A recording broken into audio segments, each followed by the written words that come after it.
E aí, gente, beleza? Começar aqui a mentoria de vocês. É meio estranho falar com a tela, mas vai dar bom. Minha mentoria vai ser de síndrome nefrítica e síndrome nefrótica. E como vocês devem saber, porque nós já falamos no grupo, eu sou o Guilherme Fontes, sou da turma 120 e espero poder ajudar um pouquinho vocês com essa mentoria. Então vamos lá, a mentoria vai ser de síndrome nefrítica e nefrótica, mas nós vamos nos basear nas questões. Então, direto para elas, a gente tem aqui um menino de 6 anos de idade, que entrou no pronto-socorro, tá com essa emergência aqui. Aí beleza, entrou com edema, início súbito, acompanhado de vômito e cefaleia. A mãe refere que nos últimos dias ela tem apresentado xixi cor de guaraná. No exame físico ela tá bem, tá de boa, tá com a saúde pulmonar tranquila, cardíaca também, tá com esse abdômen globoso, mas a gente sabe que às vezes essas crianças têm esse abdômen arredondado mesmo, tá um pouco hipocorada, né, e tá com extremidade com boa perfusão. Aí ok. Tá um pouco febril, né, pressão elevada para a idade. Certo, então a gente tem aqui algumas coisas que nos chamam a atenção, que seria obviamente, né, esse xixi cor de guaraná, esse edema na face e de início súbito, que tem um vômito e cefaleia, e essa temperatura um pouco elevada, né, com essa pressão elevada. Então vamos lá, para as alternativas. Ela realmente tem essa tríade clássica, né? Que a alternativa A fala. Ela tem essa edema aqui na face, essa hematúria e a hipertensão arterial. Aí vamos na letra B. A dosagem de complemento C3 nesse caso seria muito importante para confirmar o diagnóstico de síndrome nefrítica, já que se encontra elevado em 95% dos casos. E aqui a gente já tem a resposta, né? Essa resposta está errada. Na verdade, a gente não tem um complemento elevado na síndrome nefrítica, principalmente na etiologia que ela tem. Augusto provavelmente tem, na verdade. Né? Geralmente esse complemento está rebaixado. Mas a gente fala isso já já. São possíveis complicações para o caso Augusta: congestão cardiocirculatória, cefalopatia hipertensiva, insuficiência renal aguda, todas são. O estreptococo é o principal agente etiológico da síndrome nefrítica, está indicado o uso de penicilina para sua erradicação, tá claro também. Diálise peritoneal indicado nos casos que evoluem para oligoanúria, hipercalemia e insuficiência renal aguda. E sim, a gente vai ver mais na frente que o tratamento de suporte, e quando a gente tem essas complicações aqui, a gente pode fazer diálise sim, a diálise pode entrar no nosso rol aí de possibilidades. E aí, falando rapidinho sobre a letra D de novo, essa antibiótica terapia ela está indicada, certo? Para a erradicação do estreptococo, mas eu vou falar de novo mais na frente. Principalmente, a gente faz isso para evitar que essa criança infecte outras pessoas da casa dela que podem receber essa cepa nefritogênica. E aí, ainda nesse slide, só falando rapidinho, né? Ela tem 6 anos e tal, mas aqui a gente está falando de uma glomerulonefrite, né? Difusamente aguda, streptocócica, e essa é a glomerulopatia mais frequente na infância, sendo mais comum no sexo masculino, apesar de ela ser mulher, né? Augusta, e sendo mais incomum abaixo de 3 anos. Ela tem 6, ela está perto do pico de idade. O pico de idade é 7 anos, né? Então vamos para frente. Aqui eu vou falar rapidamente sobre clínica e fisiopatologia na síndrome nefrítica. Beleza. A síndrome nefrítica é um conjunto de sinais e sintomas, né? Já que é uma síndrome, e é devido à inflamação glomerular, que ocorre em qualquer idade. Certo? A gente está falando aqui, na maioria de pediatria, mais especificamente de uma glomerulonefrite difusamente aguda, pós-estreptocócica. Ou seja, essa criança que se infectou, que desenvolveu a síndrome nefrítica, ela teve uma infecção de estreptococos beta-hemolíticos do grupo A. Né? Beta-hemolíticos do grupo A. Tudo isso se desenvolve por uma reação imunomediada, envolvendo antígenos dos estreptococos, imunocomplexos circulantes e ativação de complementos. E nesse caso, né, como eu falei aqui, que é um beta-hemolítico do grupo A, ela é via alternativa, certo? Associado com injúria mediada por células. Agora falando um pouquinho da fisiopatologia misturando com clínica. A gente tem essa hematúria aqui dela. E aí nessa hematúria, ela é decorrente da migração de massas através de rupturas ou fendas que surgem nas alças capilares. Como a gente tem uma síndrome nefrítica, a gente está com uma glomerulonefrite, na verdade, perdão, a gente está com uma glomerulonefrite, ou seja, os glomérulos estão inflamados. E aí nós temos algumas alterações lá na homeostase, né? Então, essa inflamação faz que facilite um pouquinho a passagem dessas hemácias. E também é por isso que a gente fala também de cilindros hemáticos na síndrome nefrítica. Com a passagem dessas hemácias para o sistema tubular, antes ela estava no sistema sanguíneo, obviamente, né? É uma quantidade de massa lá. Às vezes elas se agregam com glicoproteínas de Thum-Horsfall. Né? Vocês devem ter ouvido falar na aula. Thum-Horsfall. O doutor Riff, meu Deus do céu. E essas glicoproteínas elas estão dentro do sistema tubular, certo? E elas se agregam nas hemácias, por isso que fica com esse aspecto cilíndrico. Beleza, agora falando da proteinúria da síndrome nefrítica. Aqui a gente tem um ponto importante para diferenciar da síndrome nefrótica. Né? Na síndrome nefrótica a gente tem uma proteinúria muito mais avançada, mas a gente fala de síndrome nefrótica mais pra frente. A proteinúria na síndrome nefrítica pode ser devido a alterações da permeabilidade, né? Como eu falei, a gente está no meio de inflamação do glomérulo. Rupturas mecânicas na parede dos glomérulos. E a gente vê a proteinúria principalmente, falando de clínica, né? Com a urina espumosa. Além de laboratorialmente, nós podemos ver com sumário de urina ou com a dosagem de elementos normais e sedimentos. Agora falando de edema e hipertensão, a gente fala desses dois juntos. É aquele edema periorbitário, né, que faz a criança ganhar um peso, geralmente é rápido, né, em poucos dias a criança ganha peso, e aí ela não cabe mais o sapato que estava cabendo de boa, aquela calça que estava tranquilo também, em poucos dias deixa de caber, e aí isso chama a atenção, né, isso chama a atenção dos pais, e são decorrentes de uma retenção primária de água e sal. Até o professor Sidor falou isso também, né? E uma prova disso, se a gente quiser fazer uma prova laboratorial, seriam níveis baixos de renina no plasma. Geralmente esse edema, principalmente o periorbitário, né? Ele melhora durante o dia, no decorrer do dia. Oligúria, um menino mija menos. É isto, não tem muito o que inventar aqui. O mecanismo é principalmente pela invasão de células inflamatórias e contração do espaço mesangial, que resultam numa redução da superfície de filtração. E aí, como a gente tem uma superfície de filtração menor, a gente vai filtrar menos, vai produzir menos urina, oligúria. E é muito importante a gente acompanhar esse débito urinário, porque uma oligúria sustentada, né, por alguns dias não é um sinal de bom prognóstico para o nosso paciente. Aí, além disso, a gente tem alguns sintomas sistêmicos, né? A gente pode ter dor de cabeça, pode ter enjoo, anorexia, dor nos flancos e adenamia. Que no caso, né, inclusive a paciente da questão anterior tinha, né? Ela teve enjoo, teve dor de cabeça, teve até vômitos também. Então vamos lá, vamos para a questão 13.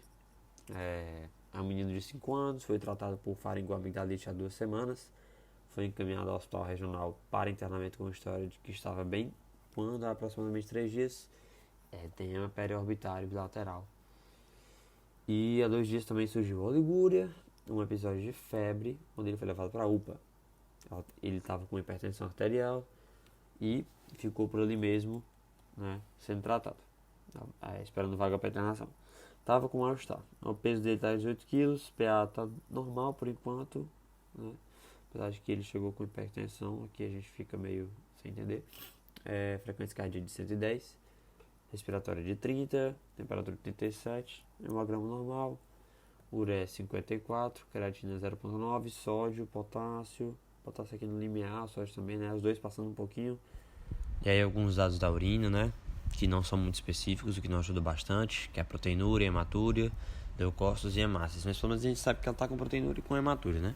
Apesar de que o bom seria nós termos dados mais concretos. As questões, se a gente responder, a gente consegue o diagnóstico. Lógico, né? Que a gente precisa de alguns exames que são essenciais, principalmente esse C3, esse ácido aqui também fundamental, mas vamos para frente. Diagnóstico mais exames. Como eu falei há pouco, né? Esse seria meio que o passo a passo do diagnóstico. Questionar se o paciente teve uma faringite ou uma piodermite recente. E aqui já falando um pouco do período de incubação.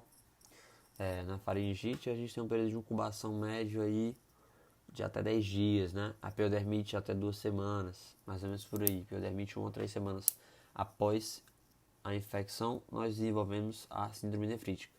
E a gente verifica, né, se é compatível com o quadro de síndrome nefrítica que o paciente está apresentando. A gente tem que documentar essa infecção através do laboratório, né?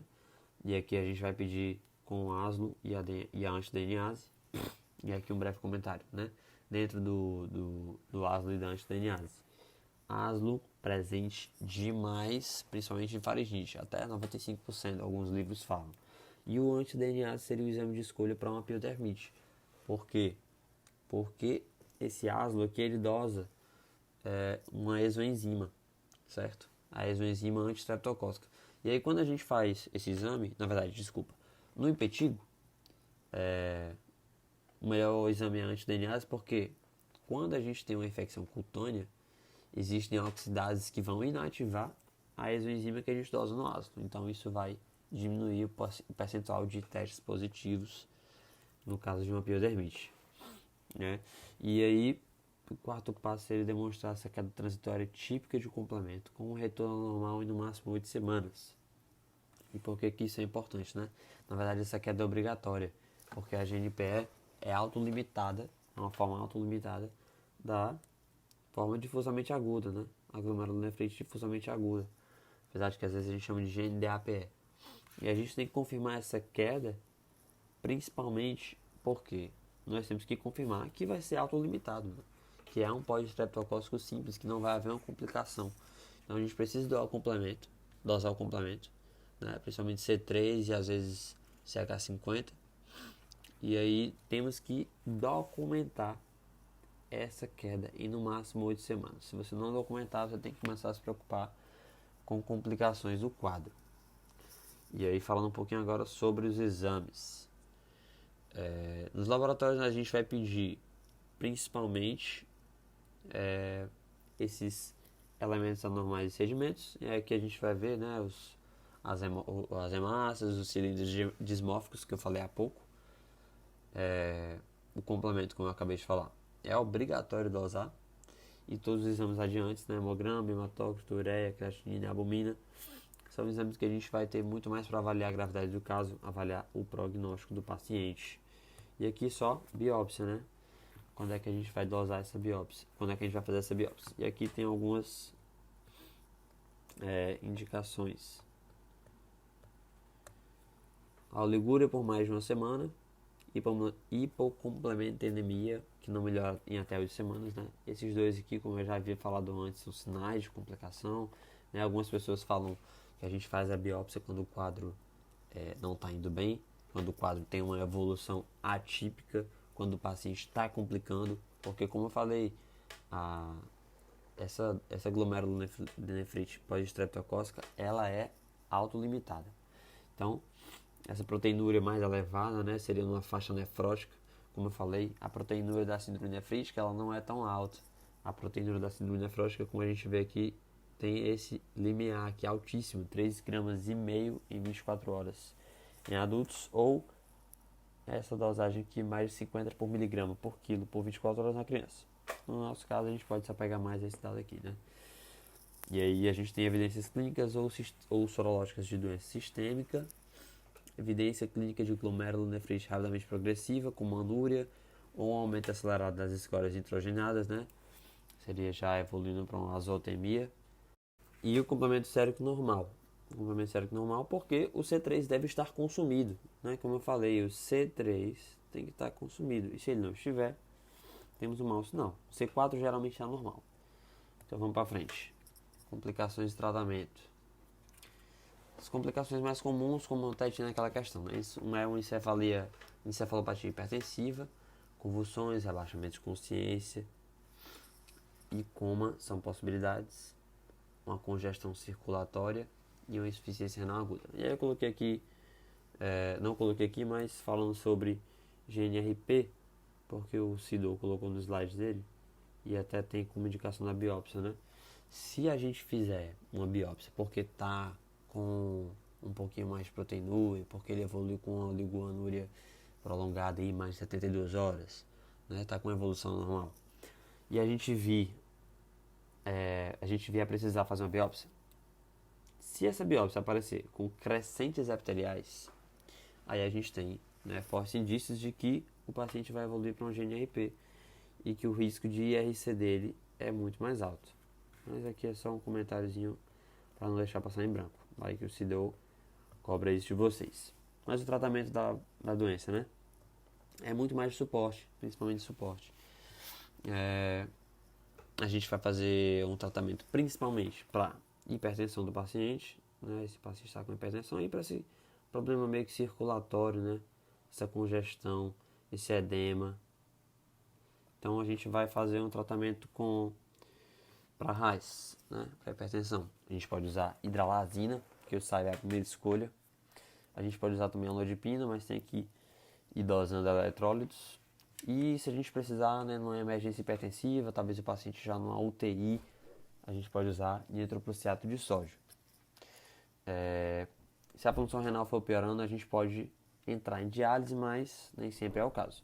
Pode usar furosemida, né, para essa parte mais circulatória, né, para essa congestão que o paciente tem. E antibiótico terapia, nós vamos usar o bom e velho bezetacil. Para maiores de 25 kg, 1.200.000 UI, dose única, e para menores de 25 kg, 600.000 UI, dose única também. Os alérgicos tomam eritromicina e tem que tratar mesmo. Não pode deixar sem tratar, porque corre o risco de essa criança passar adiante essa cepa nefritogênica, né? Como eu falei mais cedo. Não é nem que essa antibiótico terapia vai alterar o prognóstico dessa pessoa. Como assim? Na verdade, o curso, né? O curso dessa infecção, dessa síndrome. Se essa pessoa aqui tá com uma faringoamidalite, beleza, desenvolveu aqui, e ela tomar antibiótico, qual é a chance de ela não desenvolver síndrome nefrítica? A gente não tem evidência de que vá, né, evitar. Então, para que a gente toma antibiótico? É só para evitar um contágio passado adiante. Para evitar que essa pessoa que está infectada vá passar para o irmão, para a irmã, e principalmente para pessoas mais velhas. Então, quem sabe aquele irmão adolescente, já com 18 anos, essa pessoa tem um pior prognóstico do que uma criança jovem, do que uma criança de 6 anos, de 7 anos, que é aquele pico de incidência, ok? Então, simbora. Falando rapidinho aqui ainda, né, voltando aqui rapidão, que eu esqueci de falar. Drogas imunossupressoras não fazem diferença no prognóstico, certo? Geralmente a gente não não existe evidência de que surte efeito. Então não está indicado o uso de droga imunossupressora para o tratamento de glomerulonefrite pós-estreptocócica. É isso, simbora para a síndrome nefrótica. Gente, estão dando continuidade. Agora passando para a síndrome nefrótica. Nessa questão aqui, a gente tem os tipos histológicos, né? Falando um pouquinho sobre. E eu vou falar um pouquinho sobre a fisiopatologia também. A principal causa de síndrome nefrótica em criança é a lesão histológica mínima, a qual costuma ter uma boa resposta ao corticoide. Verdadeiro. Na síndrome nefrótica ocorre perda de barreira de carga de membrana basal glomerular, o que resulta em perda seletiva de albumina, proteinúria seletiva, redução da pressão oncótica intravascular e extravasamento de líquido para o terceiro espaço. Verdadeiro também. A síndrome nefrótica em crianças caracteriza-se por proteinúria nefrótica, sim, edema, sim, hipoalbuminemia, sim, hipertensão, não, e colesterol alto. São indicações de biópsia na síndrome nefrótica, idade menor de 1 ano, início na puberdade, córtico-resistência e piora progressiva da função renal. Sim, vou falar mais na frente disso também. São indicações de albumina na síndrome nefrótica, a nasarca é importante, né, o que indicaria uma congestão enorme de líquidos, uma piora de função renal, oligúria, derrame pleural e ascite volumosa. Inclusive essas são meio que complicações, vamos dizer assim, da síndrome nefrótica, né? Complicações entre aspas. Mas vamos para frente. Falando um pouquinho já sobre a doença em si, né? Dentro da questão ainda. A maioria dos casos de síndrome nefrótica é na faixa etária entre 1 e 8 anos mesmo, né? Ela é causada por principalmente doença de lesões mínimas, como diz bem a letra A da questão. Chega a 85 a 90% dos casos de síndrome nefrótica e a maioria é de causa idiopática. É uma doença de lesão histológica mínima de causa idiopática. Existem outras causas para isso, eu vou falar um pouco mais na frente, mas a principal é essa. Neste tipo de glomerulopatia tem uma perda de barreira de carga no glomérulo, o que gera essa proteína seletiva que eu falei, né? Que a gente tem na letra B falando. Então, na doença de lesão mínima especificamente, o principal mecanismo de perda proteica é a perda da barreira da carga do glomérulo, que faz a gente ter uma perda predominante de albumina, por isso que ela tem hipoalbuminemia. Apesar de esse mecanismo ser o principal na doença de lesão mínima, isso acontece também na nossa outra doença principal de síndrome nefrótica na infância, né, que é a glomerulosclerose segmentar focal, ou focal e segmentar, tanto faz. Mas na GESF, eu vou falar um pouco mais na frente, a gente também tem uma perda de barreira, certo? Não é só carga, a gente tem também uma perda de função mecânica, né, de barreira. Então vamos para frente. A patogênese de ambas as doenças em suas formas idiopáticas, que são as principais e todas duas, tanto a doença de lesão mínima quanto a GESF, é um pouco controversa a patogênese. Ela é proposta ali por um distúrbio de linfócitos T, que secretam citocina ainda não confirmada, e ela é responsável pela lesão do epitélio visceral glomerular. Então a GESF pode ser vista até como uma forma mais grave da lesão histológica mínima, certo? Mas a doença de lesão mínima ou lesão histológica mínima, ela responde melhor à corticoterapia, bem melhor. Na maioria dos casos ela responde bem. A GESF não, a GESF é mais nojentinha. Às vezes ela demora a responder ou não responde, e ela é uma doença mais grave mesmo. Ela geralmente evolui para uma perda renal e tem um quadro até mais complicado. E como eu falei, né, a patogênese na GESF ela também envolve esse comprometimento da arquitetura nas fendas de filtração, né, que seria a barreira de tamanho, não de carga. E aí, como eu falei, a lesão histológica mínima, ela tem uma perda proteica seletiva, né, o que faz a gente ter essa perda da barreira de carga e a hipoalbuminemia, certo?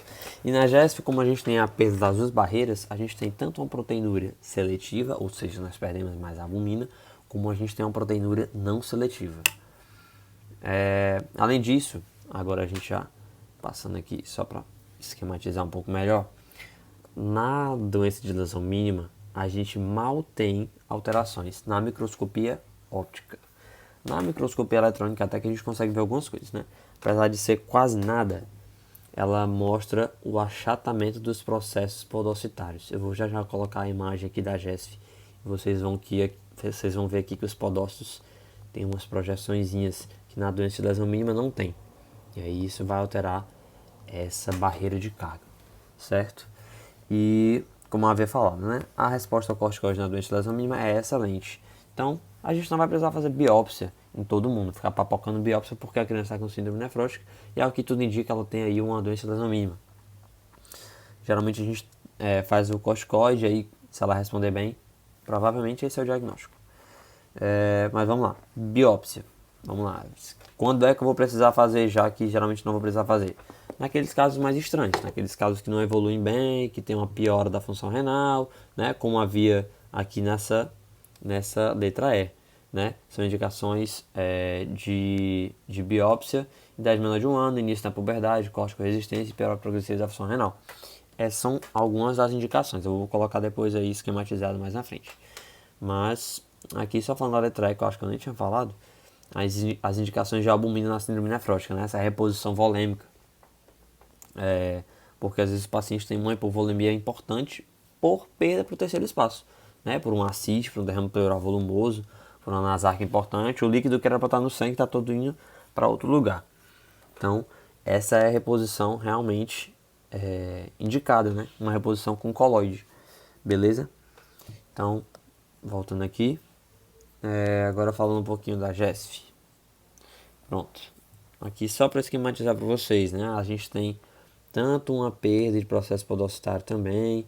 Aqui a gente tem também esclerose e perda da arquitetura do glomérulo, o que faz esse colapso, o que faz também, ó, já lembrando um pouquinho da síndrome nefrística também, todo esse desmantelozinho aqui, ó, vai fazer que facilite também a passagem de hemácia. Então, hematúria acontece na GESF.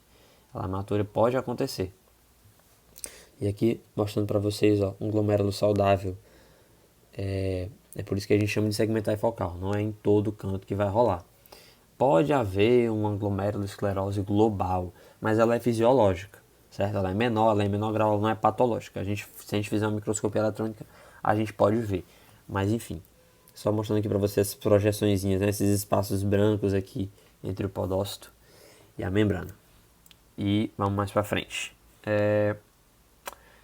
Falando um pouquinho ainda sobre a reposição volêmica, ela só acontece quando a gente tem essa disfunção renal, né? Quando a gente tem uma perda volêmica muito grande. Deixa eu ver o que mais eu posso falar nesse slide. Não, é isso mesmo, vamos para frente. Pronto, agora falando um pouquinho sobre as etiologias e fisiopatologia. Já fiz um breve comentário no slide passado, mas vamos lá. Doenças de lesão mínima ou lesão histológica mínima. A maioria dos casos, como eu falei, idiopático, né, 95%, mas também pode rolar por drogas e, enfim, algumas outras etiologias. Na microscopia óptica, como eu falei, os glomérulos estão normais, e na microscopia eletrônica a gente vê o achatamento dos processos podais. Apesar disso, ela tem um excelente prognóstico, como eu falei, né? A doença de lesão mínima ela responde muito bem à corticoterapia. A maioria dos pacientes que tem não tem nem assim uma sequela para frente. Ele tem ali e pronto, beleza. Tratou, tele, zaga e vamos para frente que vai dar certo. O paciente não fica muito tempo com problema não. Já a GES é mais chatinha, apesar de ela acontecer menos, graças a Deus, ela acontece menos. Ela tem aquela proteinúria não seletiva e tem a seletiva também, né? Ambas têm. Ela é mais chatinha de tratar, ela deixa mais sequelas e ela também pode ser dividida em duas, a GESF primária e a GESF secundária, certo? A primária tem um início mais abrupto, também é chamado de doença de lesão mínima grave, como eu falei para vocês, né? Alguns autores até deixam a GESF no mesmo espectro de doença da DLM, caracterizando apenas como uma DLM grave. E aí a secundária tem um início mais insidioso, ela vai cursar já com hipertensão, né, que é um achado que a gente vê mais na síndrome nefrítica, e como eu mostrei para vocês, pode cursar com hematúria, beleza? Agora um esqueminha aqui, rapidinho, ó, doença de lesão mínima, mais em crianças do sexo masculino. Aqui tinha síndrome nefrítica, tá? Eu corrigi a síndrome nefrótica. E aí só, né, falando um pouquinho da clínica, que eu vou falar no próximo slide, mas proteinúria maciça, que a gente vai ver que tem essa classificação aqui de 3,5 gramas por dia, mais que isso, né? Hipoalbuminemia, que seria devido à perda seletiva, né? Porque é uma perda por por carga, e o edema generalizado. E aí, voltando aqui, doença da lesão mínima, recidiva frequente, sem alterações na microscopia óptica, fusão de prolongamentos podostários na microscopia eletrônica. Essas recidivas aqui, elas acontecem, certo? Mas geralmente o paciente não evolui para uma insuficiência renal crônica. Geralmente trata, é porque o tratamento de todas essas doenças aqui de síndrome nefrótica, eles são demorados. A gente vai mais para frente que dura assim quase um ano, às vezes mais. E mesmo que a doença lesão mínima tenha um prognóstico bom, ela ainda assim pode cursar com complicações importantes. Agora falando da GESF, ela é a principal causa de síndrome nefrótica, na verdade em adultos. Ela acontece na pediatria, acontece. Mas ela é a principal causa de síndrome nefrótica em adultos. Ela não consome complemento, né, diferente da síndrome nefrítica, que consome C3 e CH50, como a gente viu. E ela tem essas lesões esclerosantes focais. Agora vamos para frente. Questão 14. Há aproximadamente 2 semanas, menino com 3 anos de idade iniciou com edema bipalpebral. É importante a gente ver esse tipo de coisa aqui. Aumento do ganho ponderal. Mãe relata que foi ajudá-la e percebeu um edema escrotal e que havia eliminado pequena quantidade de urina. Então o paciente já está com um edema importante, né? Bipalpebral, escrotal, já está passando para outros cantos, está com ganho ponderal e está com oligúria. Exame físico, o cara já está com uma hipotensão. Esse menino de 3 anos está com edema importante em vários lugares. E laboratório: proteinúria acentuada, colesterol total altíssimo, HDL está um pouco embaixo, C3 normal, importante para excluir aqui, né, a síndrome nefrítica, a alternativa correta. E aí a gente tem claramente uma síndrome nefrótica e aqui ele pediu a lesão histológica mais comum, que, como eu falei, lesão mínima glomerular. E aqui a gente pode abordar algumas coisas da clínica, né? A gente vê o paciente tendo essa nasarca, a gente vê essa proteinúria acentuada e a gente vê algo que é importante aqui na síndrome nefrótica, que é o colesterol total alto, essa hipercolesterolemia. Tudo isso é muito sugestivo de síndrome nefrótica. Algumas coisas que poderiam acontecer aqui na GESP, mas que poderiam nos confundir com síndrome nefrítica, né? Que seria uma hipertensão ou uma hematúria. Mas esse paciente não teve. Provavelmente ele devia ter então uma lesão mínima glomerular. E o consumo de complemento, né, que não houve aqui, também nos ajudou muito a afastar a síndrome nefrítica. A gente sabe que a maioria é do tipo primário, né, idiopático, e vale lembrar que em casos típicos não é necessário biópsia renal. Depois de uma suspeita clínica, a gente já parte para o tratamento empírico, que é uma corticoterapia em dose imunossupressora. Por exemplo, prednisona 1 mg por quilo por dia. A resposta terapêutica costuma ser dramática. Então vamos falar agora da clínica e laboratório. Falando um pouquinho da clínica, associando com fisiopatologia. Vamos começar pelo edema, né? No edema da síndrome nefrótica a gente tem pelos dois mecanismos, que vocês vão ver melhor na nefro, que é o underfill e o overfill, certo? E aqui eu botei esse esqueminha para vocês printarem, olharem, enfim. Isso aqui é do livro da USP, de clínica médica. Então a gente tem essa albuminúria, né, que leva a um nível baixo de albumina no sangue, que diminui a pressão oncótica plasmática, o que faz o líquido sair do sangue, aí faz essa evasão de fluido, causa hipovolemia, e aí ativa esses sistemas que causam a retenção de sódio e água. E aí faz o edema. E aí a gente também tem a síndrome nefrótica, o overfill, né? Uma retenção primária de sódio leva a um aumento da volemia, o que a gente faz ter uma queda aqui da corta. E aqui também falando da síndrome nefrótica, né, do overfill, que é o outro mecanismo dela. Então, para frente, vamos falar da proteinúria nefrótica. A proteinúria nefrótica tem aí, como eu já falei, do mecanismo, né, aquela perda de barreira, a perda da arquitetura também, que nos levam à albuminúria e a perda de outras proteínas muito importantes também. Aqui eu coloquei as principais, né? Perdão. A albumina é a principal, que leva ao edema principalmente, mas leva a outras coisas também. E antitrombina 3 leva à hipercoagulabilidade que a gente tem na síndrome nefrótica, né, que é uma importante complicação que já a trombose venosa e outras tromboses também, às vezes embolia pulmonar. A globulina de ligação de tiroxina, eu vi que o Sidou colocou isso, né, no slide dele, que altera exames de função tiroidiana. A gente tem repercussões metabólicas às vezes, dependendo da gravidade do caso. Proteína fixadora de colecalciferol, a gente também tem esse aqui, né, esse hiperparatiroidismo secundário, essa anemia, né, resistente à reposição de ferro, porque a gente está perdendo transferrina. E isso aqui, velho, isso aqui é importante demais. A gente perde imunoglobulina, a nossa IgG cai, a gente tem uma perda de IgG pela urina. Então a gente fica mais suscetível à infecção, apesar de termos IgA e IgM elevadas. E isso é muito importante até quando a gente fala do manejo, né, do paciente com síndrome nefrótica, porque ele está muito suscetível às infecções. E a gente vê que é uma parte que quando o paciente se interna para tratar, tem que tomar muito cuidado. É bom que o paciente esteja vacinado, principalmente o paciente, né, pediátrico que está se desenvolvendo ainda essa imunidade, né? Então, esse tipo de cuidado é importante manter o paciente hidratado, enfim, dieta adequada, tudo que dificulte uma infecção. Então, para frente. Agora falando da dislipidemia. Distúrbios metabólicos, né? Eu falei agora há pouco, algumas repercussões que a gente tem. Essa perda de hormônio, metal e vitamina, tromboembolismo, hiperlipidemia, edema, desnutrição. Esse esqueminha é muito bom também, se vocês quiserem printar. Pronto. Aí falando de novo aqui um pouquinho da proteína nefrótica, só um adendo, né? Quando a gente fala de proteína nefrótica na pediatria, a gente não consegue muitas vezes usar o exame padrão ouro, que é a proteína de 24 horas. Né? Porque, enfim, às vezes as crianças muito pequenas a gente não consegue lidar bem com isso. Então, o que é que a gente faz? A gente pede um sumário e aí a gente dosa a relação de...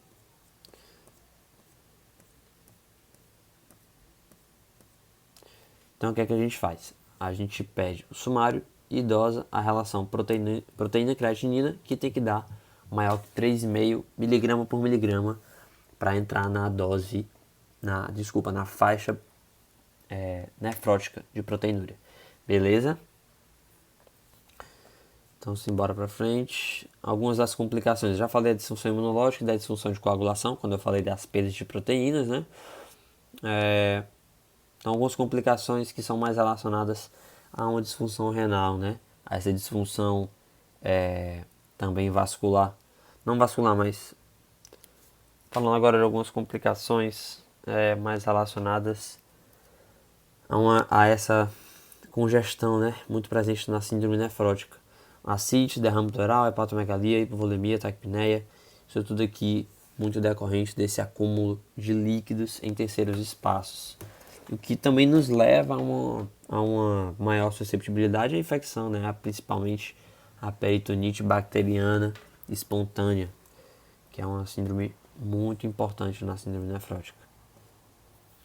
E aí, biópsia, né? Como eu tinha falado antes, já algumas indicações, e aqui já esquematizando para ficar mais fácil. Essa hematura macroscópica, hipocomplementemia, RAS e R progressiva. E aí, por quê, né? Por que fazer isso? Para ver se o paciente tem uma GESF, né? Confirmar esse diagnóstico. Porque vai alterar no nosso manejo do paciente, enfim. Importante sabermos também diferenciar de uma síndrome nefrítica. Então, se o paciente evolui desse jeito aqui, ele está no mínimo, né? Anormal não, incomum, porque o que a gente espera é doença de lesão mínima, a gente não quer que o paciente tenha uma GESF. Então é bom sempre dosar. Se ele tiver não responsivo, a gente faz uma biópsia, e se ele tiver menos de 1 ano ou maior que 8 anos. Lembrando que a GESF é péssima em adolescentes, porque o prognóstico dela não é tão bom. Agora passando para frente. Questão 15. De acordo com a história natural da síndrome nefrótica na infância, verifique se as afirmativas a seguir são verdadeiras ou falsas. Marque a alternativa correta. O tipo histológico mais frequente na nefrótica é a lesão mínima, verdadeiro. O tratamento inicial na nefrótica é furosemida, falso, né? É corticoide. O diagnóstico de peritonite bacteriana espontânea é estabelecido através de contagem total de 250 leucócitos no líquido acítico. Falso.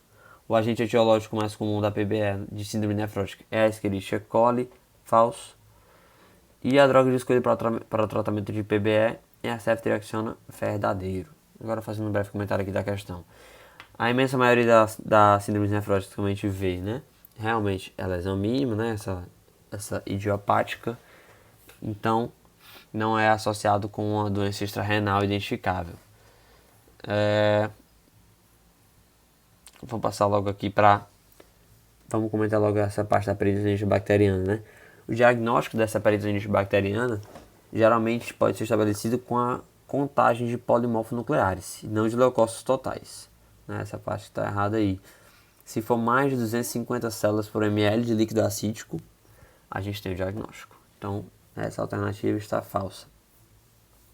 A principal etiologia da PBE é Streptococcus pneumoniae, é o pneumococo. A Escherichia coli fica em segundo lugar. Então, essa aqui também é falsa. E, na última, essa é verdadeira, né? A gente vai fazer uma ceftriaxona, que é uma cefalosporina de terceira geração, que cobre contra gram negativo e gram positivo, incluindo os dois principais agentes, como eu falei agora, que é o pneumococo e a Escherichia coli. Então, falando aqui logo um pouquinho das principais complicações, né? A gente tem infecção, principalmente peritonite bacteriana e outras síndromes da infância, né? O professor falou muito de infecções de pele também, pelos slides dele, que eu vi. Então, celulite, corta.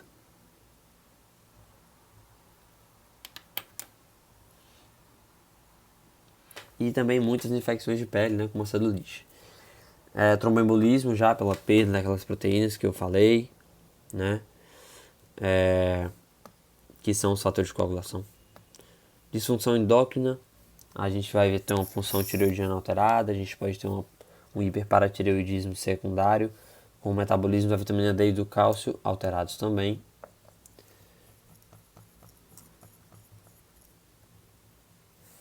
Com o metabolismo da vitamina D e do cálcio alterados também. E essa anemia aí por perda de transferrina. Então vamos para frente de novo, questão 16.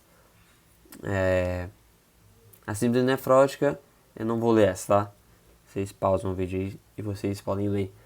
É aquela entendida como uma proteinura maciça, né? Aquela com mais de 50 mg por quilo por dia em crianças. Uma dosagemzinha mais fácil de fazer. Ou maior que 3,5 gramas por dia em adultos. Corta.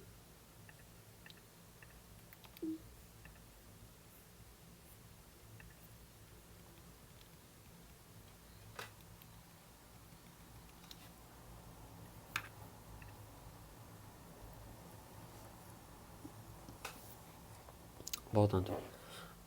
Ou maior que 3,5 gramas em 24 horas no adulto.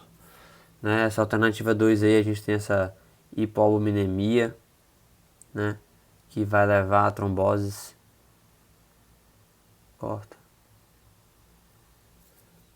Alternativa 2, né? Uma tendência a tromboses, como nós já falamos. Quanto maior a proteinúria, maior a chance de eventos desse tipo. Sim, importante. Antes que eu esqueça de falar. A proteinúria, não vou falar mais, vou falar no próximo slide. Tipo 3, alternativa 3. Entre as glomerulopatias, a gente tem principalmente lesão mínima e GESF. É verdadeiro, né? Também com a glomerulopatia membranosa, sendo que as duas últimas podem apresentar hematura microscópica, como eu falei. A glomerulopatia por lesões mínimas é mais comum em crianças e em mais de 60% dos casos é primária, verdadeiro também. E dentre as causas secundárias temos drogas, né, como AIDS, doença de Hodgkin, muito associado, e alguns tumores sólidos. Tratamento. como eu falei, né? O principal aqui é a corticoterapia. A gente já começa com isso. E o esquema de corticoterapia é esse que está aí, nesse esqueminha aqui. 60 miligramas por metro quadrado por dia ou 2 miligramas por quilo por dia por 4 a 6 semanas. Eu não sei se o professor vai cobrar de vocês isso, mas decorem os números, né? Não é difícil. 60 miligramas ou 2, 4, 6 semanas. 40, isso já quando a gente tiver uma boa resposta nessa fase aqui, certo? Esse esquema aqui é para um paciente que está respondendo bem. Então, respondeu bem? Beleza, 4, 6 semanas, proteína diminuiu, a Nasarca diminuiu, a edema diminuiu, show. Vamos passar para uma dose mais baixa, em dias alternados, por mais 4 semanas, e depois a gente faz um desmame gradual por 6 meses. Vocês veem como é uma terapia gigante, né? Aí de quase 8 meses. Então, é uma síndrome importante, querendo ou não. E aí, se o paciente for córtico resistente ou resistente ao tratamento inicial, a gente faz uma pulsoterapia com metilprednisolona, né, que em outras doenças em outras doenças autoimunes não, porque isso não é autoimune. Mas em doenças autoimunes também a gente faz essa pulsoterapia imunossupressora, né, com metilprednisolona. E aí, se não responder nem a esse pulso, a gente pode passar para outros tipos de imunossupressão. Pode usar ciclosporina por 12 a 13 meses, 12 a 36 meses, tacrolimo, nicofenolato mofetil. Podem decorar aqui esses 3 medicamentos caso o professor peça, né? E todos são 12 a 36 meses de duração. Ok. A dose eu não coloquei porque eu não acho que seja tão importante assim, apesar de o Sidor não ter conversado comigo. Se na aula ele deu importância para isso, tem lá nos slides dele, por favor verifiquem. E aí, IEC-BRA aqui, né? Por que IEC-BRA? Porque a proteinúria na síndrome nefrótica é um fator prognóstico. Então é muito importante a gente ver se o paciente está com proteinúria gigante ou não. Se o paciente tiver com proteinúria muito importante, ele tem um prognóstico péssimo. Porque a proteinúria em si já é lesiva ao rim. Então a probabilidade desse paciente evoluir até com uma lesão renal mais importante, quem sabe mais velho, né? Depois de alguns anos, esses pacientes podem perder função renal sim. Né? Então, quanto maior a proteinúria, pior. E por que a gente usa IEC-BRA? Vocês vão ver melhor na nefro, mas o IEC-BRA diminui a proteinúria por ações vasculares lá no glomérulo, certo? Então, o IEC-BRA diminui aí a meta, a gente baixar para menos que 1 grama por dia na proteinúria de 24 horas, beleza? A proteinúria em si causa lesão renal, como eu falei, e se o paciente tiver uma proteinúria maior que 1 grama por dia, ele tem indicação para usar IEC-BRA, independente, certo? A não ser que tenha havido remissão com a terapia imunossupressora. Se ele teve uma remissão boa da proteinúria e tudo, e o quadro em si, em geral, tá bom, aí talvez não seja indicado, mas vale a pena considerar sempre. Né? As estatinas aqui a gente coloca mais devido à possibilidade de eventos cardiovasculares, né? Porque ele está com uma hipercoagulabilidade, ele está com uma hipercolesterolemia, né? Então é importante a gente evitar. E a indicação de usar estatina é real, né? Existe uma diminuição realmente do risco cardiovascular desses pacientes que usam. E aí o transplante renal na GESF, né? Ou na GEFS. Bom, o transplante é complicado na síndrome nefrótica, principalmente na GESF, porque a recidiva é muito alta, até no enxerto. Até 50% dos pacientes que fazem o transplante voltam a ter a GESF e 20% dos transplantes são perdidos depois. Então, nem sempre a gente tem uma indicação boa para usar isso. Beleza? É isso, gente. Valeu! Qualquer dúvida, mandem no grupo.